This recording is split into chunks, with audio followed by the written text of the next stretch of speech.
When James Gunn announced his DCU slate, Gods and Monsters Chapter 1, as he referred to it, for the DC universe going forward, I was disappointed. I could be wrong about quite a few of them, but, some of it I think is how they're dealing with Wonder Woman, and even to Batman. I think there's problems all over the place with that. So the other things, I'm not sure. The Superman film, which rightfully so, they're saying is really the start of what they're going to do. Other connected things or other connected things. The main push will begin with Superman Legacy, they're calling it. And even though the details are still rather scarce, the approach and sound of it to me sounds it might be more akin to a Clark Kent movie than Superman, because a Clark Kent movie is cheaper to make.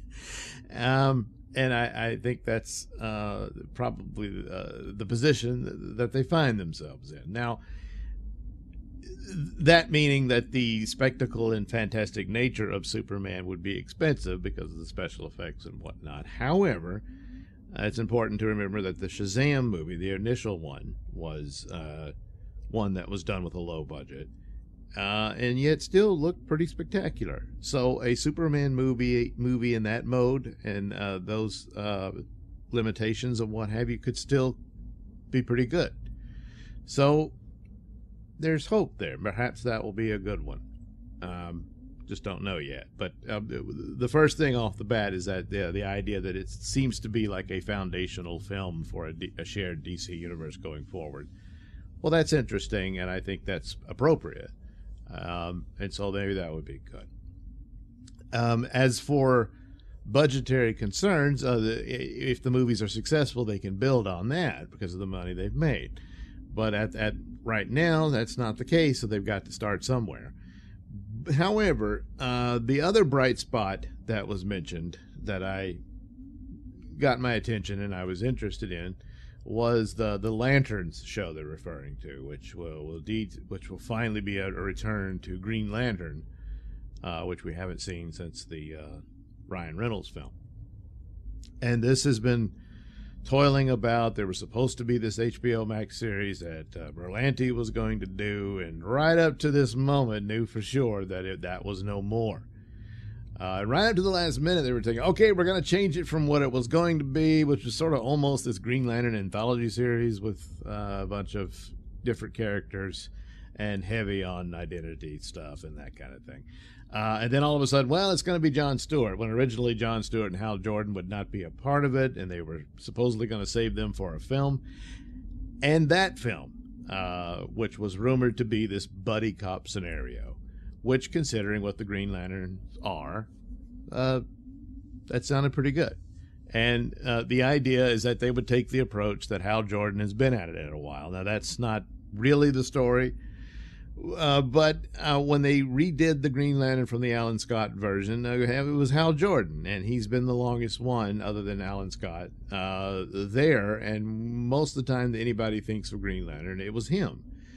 They've had plenty of others since then, but it was Hal Jordan's the primary Lantern. And eventually you had Guy Gardner, who's just sort of this comical a-hole Green Lantern, which would be a fun character to introduce, and I imagine a guy like James Gunn's not going to be able to keep him under wraps for long. He's going to want a character like that.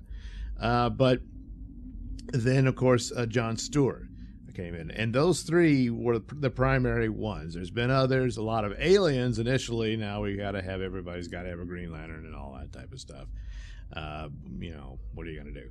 But to move into it to where you would have a way of introducing Jon Stewart where it seemed to be was to simply establish Hal Jordan and as a mentor figure that he's already been in the Green Lantern Corps for a while, and Jon Stewart is new to it. He's training him, and through this buddy cop story at the end, either Hal Jordan was to be killed or he was to disappear.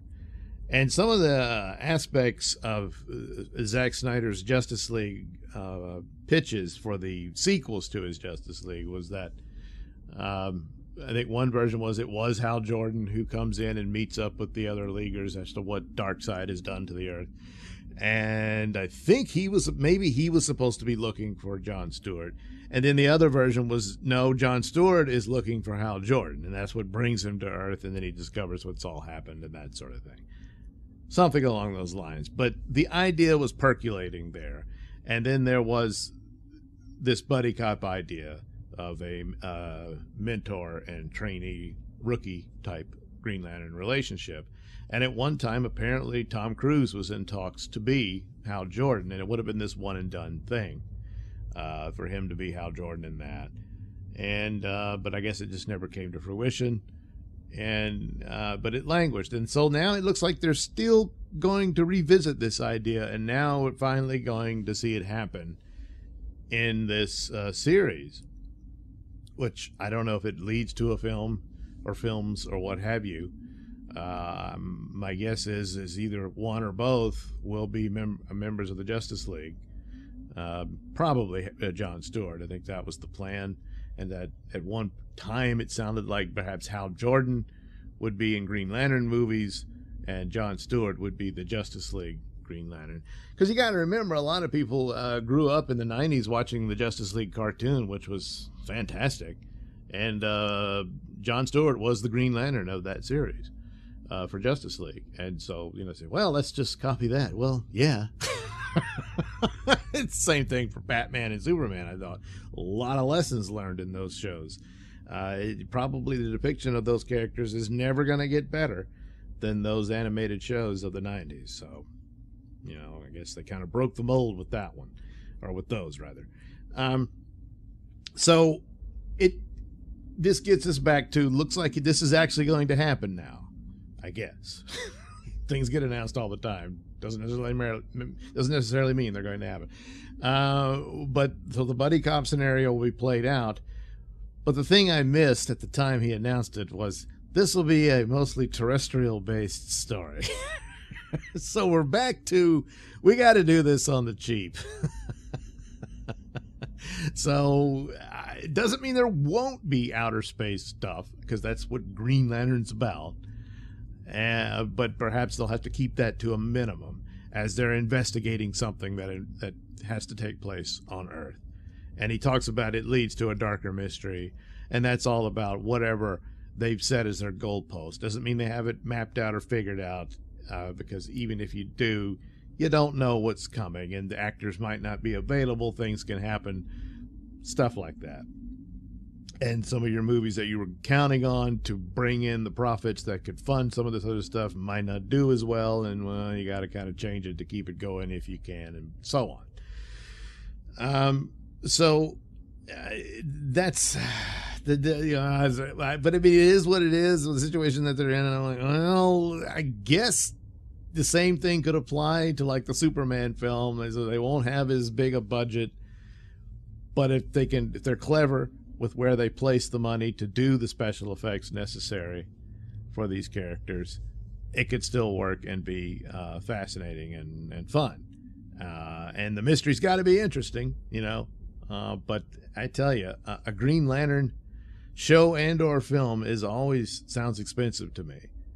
I'm not sure how, because one of the things about these cheap CW shows and stuff like that was like, I think they would have been better just sticking with characters like Arrow. When they did Titans, I said that should have just been a Nightwing show. You could keep that a street level hero who uses martial arts and that sort of thing to do his good deeds and all that and fight bad guys. But when you bring in superpowers, it's always expensive. You don't have the money, so now suddenly all these superpowered people are doing martial arts moves and that sort of thing. That's not what those characters are, So if you got Green Lantern, and in one episode they're generating, all kinds of weird constructions out of their, powering plasma energy thing, whatever it's supposed to be. And in the next episode, they're just in fist fights because they can't afford to have them use the ring. Nah, that's not going to work, So hopefully it's not something like that. And perhaps another thing about streaming shows and whatnot, which I don't know why the other shows didn't take advantage of this, and a lot more should have, even if you are on networks and whatnot, is you don't need to have 20 episodes, and I doubt that they would push for that. 8 maybe, possibly 10. That's going to have to be good enough. And if you keep it tight in there with the material you have and with the available funds you have to bring these to life, that could work. But it's easily probably a step down about what could have been as far as a film and that sort of thing. But that's where they are, and that's what they inherited because of the foolishness of previous regimes. But money is not always an excuse for reasons why things fail. Primarily is, of course, the story and whoever they cast to do it. I've got these mock-ups here from Zack Snyder's Jon Stewart and Chris Pratt being Hal Jordan. That would be my go-to thing for him to be cast in here rather than Booster Gold, but that's just me. But anyway, of course, you have to have the talent to carry these characters to be engaging and likable for the audience that can carry them and hold them over episodes that you can't afford to constantly have spectaculars in them, but you have to have something interesting to keep the interest in it and going. And so these are possible. But still, it's a bit of a letdown and drawback that, that's another problem here, because a lot of the decisions have been made because of money. I mean, all of them have, of course. They want to make money, but you got to spend the money to make the money to make the product that people want to pay money for. So, and I think that goes a long way in explaining why they have to recast for newer, unknown, and cheaper actors to play these roles. And that's the way it is. But it also means, just at the outset, can't really go too far in the realm of special effects, and at the same time walk that tightrope, because this is all superheroics. It can't be all Batman-like characters where you could get away with street-level stuff. So it'll be interesting. It's, I think, a plausible, good idea for how to approach Green Lantern for a wider audience with this buddy cop scenario. I don't want them to just flat out copy True Detective. That's what he said. But it's that kind of thing, like the relationship between the two men will be the primary running force through it, with the mystery being something of a backdrop. Hopefully the mystery is better than what I like True Detective the first season. I didn't bother with the other ones, but ultimately the mystery was rather irrelevant to it. For Green Lantern, it's going to need to be somewhat significant. And, of course, he already said they wanted to lead on to other things and expand upon their overall DC Universe story. So, hope for the best. But they got quite a mountain to climb.